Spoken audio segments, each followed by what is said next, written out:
Hey, I'm Candace, your host, and if you're ready to grow your business and build your authority by getting booked on podcasts, I've got something special for you. I'm launching a brand new course that will walk you through exactly how to get booked on podcasts.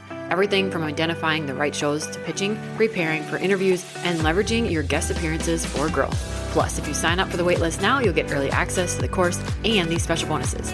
When you officially enroll in the course, you'll save $50 and get a free one-on-one strategy call with me to help you prep your speaking points and align your offers. These bonuses are limited and end on April 13th, so make sure to sign up today. Head to the link in the show notes to join and get started on your podcast guesting journey. I can't wait to help you get booked and start sharing your message with the world. Now let's dive into today's episode. Welcome back to the show, everyone. I have a special guest, Anusha. She is the founder of Thulisa Naturals. She is a former occupational therapist who turned to natural products to help her during her postpartum journey. This inspired her to start a bath and body business, creating clean products that encourage women to embrace self-care. Welcome, Anusha. Hi, Candace. Tell us a little bit about your journey from being an occupational therapist into motherhood and now into creating this business. Starting way back, I was an occupational therapist. I worked primarily in neuro rehab. So anybody that has had a stroke or a brain injury, I would be helping with their rehab and helping them basically from hospital to home and getting them settled. So teaching them how to bathe themselves, dress themselves, again, after having such trauma to their bodies. And so I enjoyed it, single then. And then during that period, I met my husband, we got married, we had kids. And then I started feeling the pull of, oh my gosh, I now have these babies to look after. I want to spend time with them. I want to be with them. I tried the daycare route for a little while with them. And I just felt like I would be able to provide them the best care. And so in that sense, I did give up my job to be able to be with them during the early years because I wanted to be around for them, especially from, since they were born till the age of 5, till they were in kindergarten. Yeah. It was also a shift. It was also a change for me from being a working mom, having a career, and then being at home was also a shift where I would have to change my identity in a sense of like, I'm not an occupational therapist anymore. Also just changing my daily routine and having had to actually go through some postpartum depression after my first baby. It was just a tough time where I really had to focus on, okay, I need to create some sort of a balance for myself to maintain a healthy balance between being a mom and being me. And I just didn't know how at the time because I felt super overwhelmed. Sitting down and thinking about, okay, let's take a look at a full day with an infant. What does that look like? What does that require of me to be fully present and to give my child the best care? And then what times in the day do I have where it's just me? So really looking at it, because my husband obviously has a full-time job. It was just those times where I was taking a shower and I was like, okay, right, taking a shower. This is my alone time. My husband's around.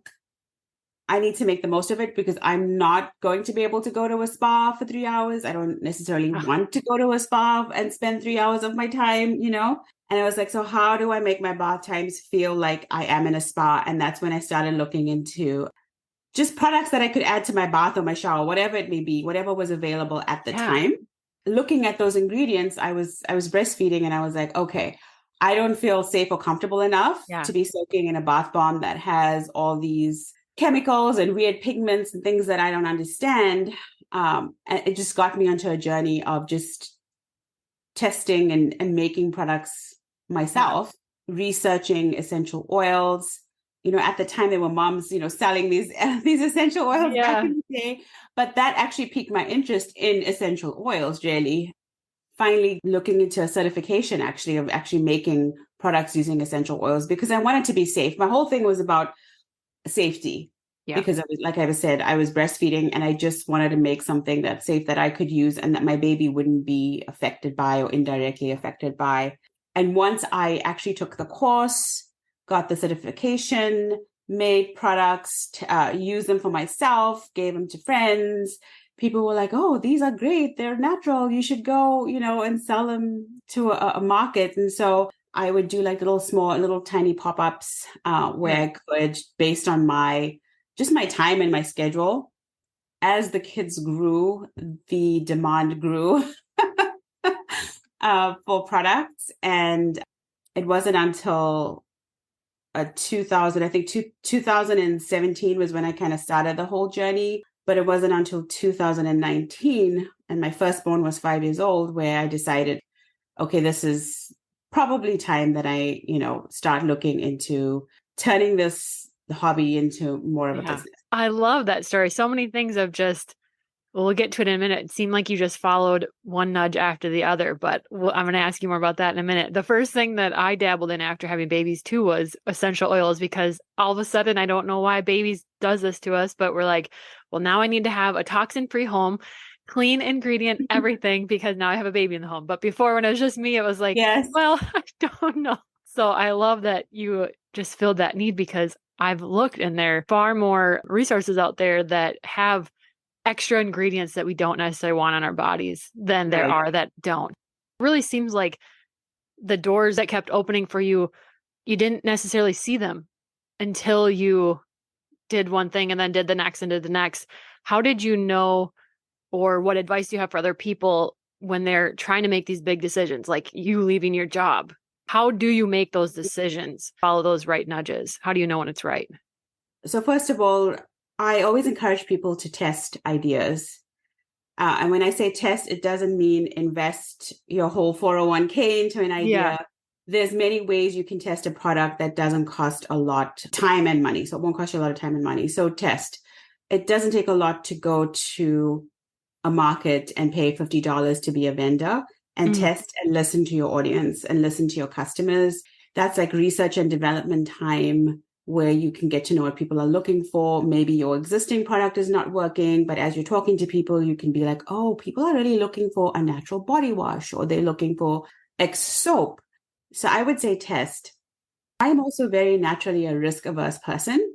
So for me, it was a very gradual thing. Like I had to have these deep, long conversations with my husband about finances. Mm-hmm. And I will always tell people, having been in business now for 2019, almost 6 years, is if you can start off as a side hustle and dedicate just a little bit of time and a little bit of money at first to test. And once you can see that, hey, like this is going to be profitable, then I would say, go in, look at your finances and figure out, okay, how can I make this work? It's fun creating product, no matter what product it is. It's fun having the passion to create the product. But at the end of the day, we also have to look at the boring stuff, which is the finances. Yes, definitely. And I find like in the beginning, and a lot of makers, we forget about the finance part of it because we're so excited to share what we have with everybody else. And we want them to feel the same excitement about our products, which is great. But make sure that at the end of the day, it meets your financial goals and you can support yourself or you can support your family or whatever that may be, but that your basic needs are taken care of. Tell me a little bit more about your postpartum journey and how that led you. You talked a little bit about it, how it led you into creating this business. Postpartum was really rough for me. My OBGYN said, like, listen, you have like some postpartum going on. Do you want medication? What can we help you with? And I refused to take medication. Now, please just don't listen. This is just me. Yeah. That's just me. Being an occupational therapist, there's obviously a mental health educational aspect that I had to. Right. I really had to sit down and think about the coping skills that I taught my patients, looking at those skills that I taught them and the things that I knew, and basically treating myself in my own, basically treating myself. Yes. But you had that skill set that others maybe wouldn't have had. But I had that skill set. Yes. I had that skill set. So I was able to just, again, step away, take that time, take a look at, okay, what does my day look like? What do I need?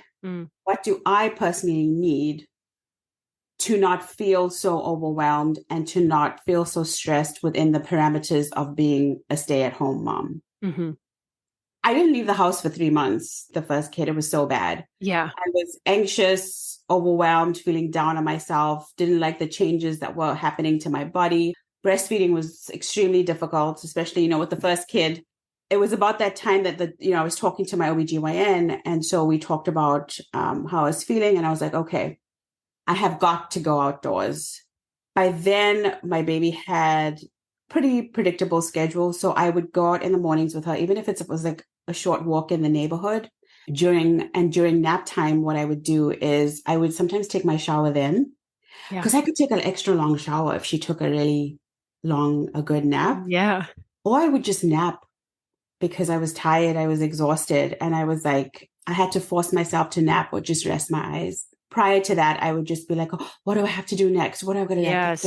Bottles? Do I have to wash this? Do I have to wash that? Do I have to? And it was just basically the whole, just looking again at my mental health and saying, okay, what do I need to do with what I have to bring some sort of balance back and make me feel like me, Yeah. So again, it was scheduling out my day, looking at what would work for me, and then implementing. It sounds like you're really good at taking breaks and reflecting. What do you wish people knew about those need to take a pause and reflect on? Because like you said, with that first kid, I did the same thing. If they were sleeping, it was like, well, what can I get done? What do I need to do? No matter how I felt. And I sounds like I was feeling pretty similar to you. So thank you for being real and raw and sharing that. Not enough of us do. What advice do you have around taking those pauses, reflecting, and being really intentional? Taking a pause for yourself is not selfish. It is not unproductive. It is the time when you can come home to yourself, in a sense, and take that moment and take a look at your life as a whole. Really, I use that time to plan what I would want my life to look like. And I tell you, once you get the thoughts out of your head and onto paper, yes, you remove the overwhelm and you remove the anxiety and you put it on a piece of paper, and then you can physically see, well, I really don't need to do A, B, or C. It's really not that important. Or these thoughts don't serve me, or this does not fit into or doesn't align with how I'd like to live my life. I think the culture is very much hustle, hustle, keep going, no matter what field you're in, whether you're a stay-at-home mom or working mom or dad or whatever it may be.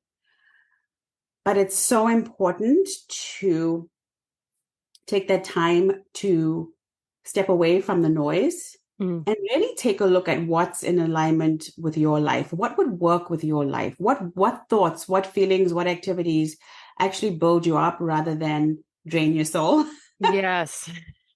And you'll find that once it's out on paper, you can approach life, even if it's like a half an hour a week, with a different perspective, and you end up being more efficient and effective in whatever you do. The pause gives you that chance to do a little pre-planning almost. So when that half hour comes, you know exactly what's aligned with you and what you need. And now that half hour is powerful and meaningful. Do you do a lot of journaling? I wouldn't say a lot of journaling. I do a lot of life planning as such. Okay. So it's mostly like every 3 months, I take a look at what do I want my life to look like? So I always keep asking myself that question, I would say more or less every quarter, whether it's in business or whether it's within like just personal family. I will plan out vacations and I won't be thorough about it. I'd be like, oh, we would love to go to this park, or we would love to, and can we do it? When it comes to business, I take a look at, okay, one, like how is the business running? What are my opportunities for growth? And making sure that I'm not hustling in that growth process, because I want growth to be sustainable. Slow and sustainable, I have found, keeps me mentally sane. Yeah, because sure. I am consciously trying to stay out of the active hustle culture. And I want people to know that they can grow a thriving business sustainably. Yes. Amen to that. So I always check in. I just check in with myself. Okay, personal goals, family goals, business goals. How are we doing? What would I like to do? And just jot them down. And then within the quarter, I look back and see, okay, what have I done? Have we gone to this X park?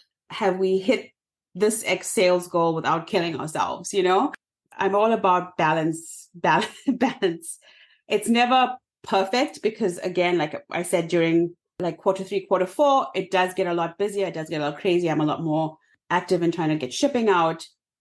But for the most part, if I look at life as a whole, I'm getting there. I'm slowly getting to more equilibrium. And I think the planning and the jotting down my thoughts and getting out the anxious thoughts and the overwhelming tasks down on paper every so often helps.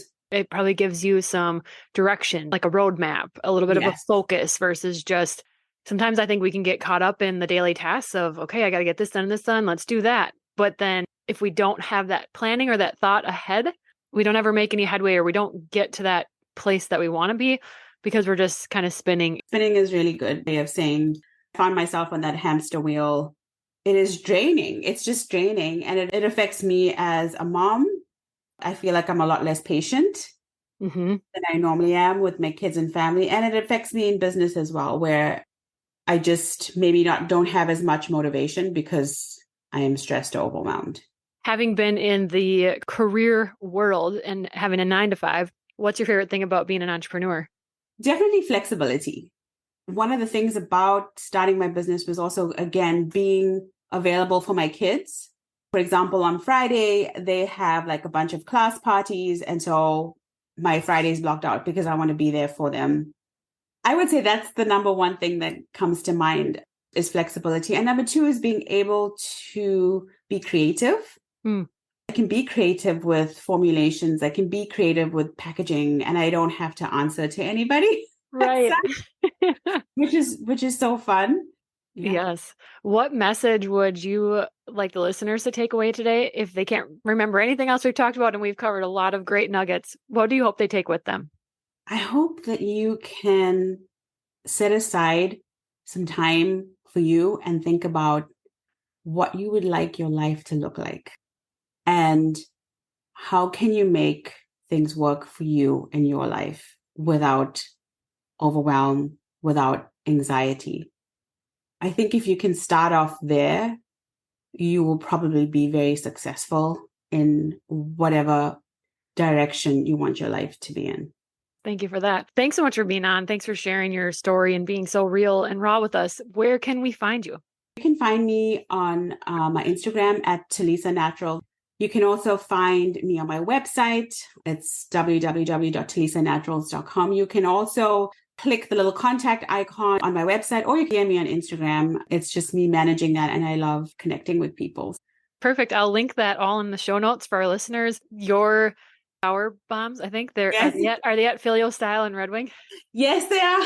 Okay, then I have used them. They are amazing, and my children are obsessed. So they would be the perfect stocking stuffers for this holiday season. So highly recommend you're giving your kids, because I always hated if I was letting them take a bath with like a bath bomb that they were given. And I just knew that there was junk in it, but they were so excited to use it. But I just knew it was going to just soak right into their little skin and their bodies that it hurt my mom heart. This will not happen with your product. So totally would be a great stocking stuffer. So again, thanks so much for being on. To the listeners, have a better brave day.